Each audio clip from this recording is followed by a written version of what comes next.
খিচুড়ি 30 টাকা যাচ্ছে, তো ভালোই। ভালো না? আর ওইটা যদি 60 টাকা দিত তাহলে সমস্যা না, আমি বেশি দিচ্ছি। পরে বললো না, আরে যে হ্যাঁ হ্যাঁ, পরে বলছে যে একটু কম দিতে।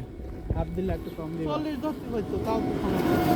কিন্তু ওই খিচুড়ি বেশি দেখি হবে, খিচুড়িটা ঠান্ডা, ওরা গরম করে দেওয়া উচিত ছিল। না, ঠান্ডা গরম দিয়ে তার না, দাম হিসেবে হবে না। অনেকে হলো গরমের ব্যবস্থা রাখে। যদি পাই গরমের ব্যবস্থা রাখে, এখন ওরা ওই পর্যায়ে যায় নাই আর কি। মাছ পাই বা এই পাই তাহলে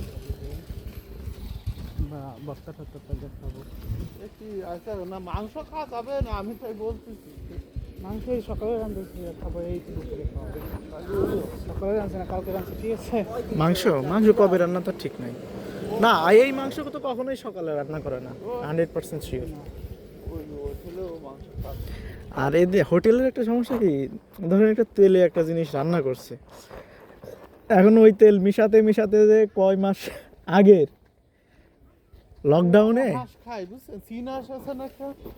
লকডাউনে একটা কাজ হয়েছে, হ্যাঁ। ওই যেটা বড় 3-4 কেজি, ওই মাঝে কিনা হচ্ছে 450 টাকা কেজি। মানে 450 টাকা কেজি, 400 টাকা কেজি। মানে কি কাটা কেজি না আসলে না, 800। 800 হিসাবে, আমরা 800 হিসাবে কিনে 800 কেজি করবে মুরগিদের মুখি নিয়ে আসে। লোক কেজি কত টাকা হয় সামনে পাতি হয়?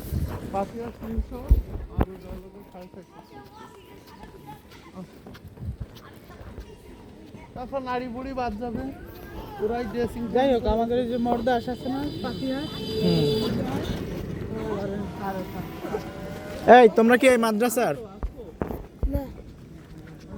এইটা মাদ্রাসা না? এইটা এটা বাড়ি?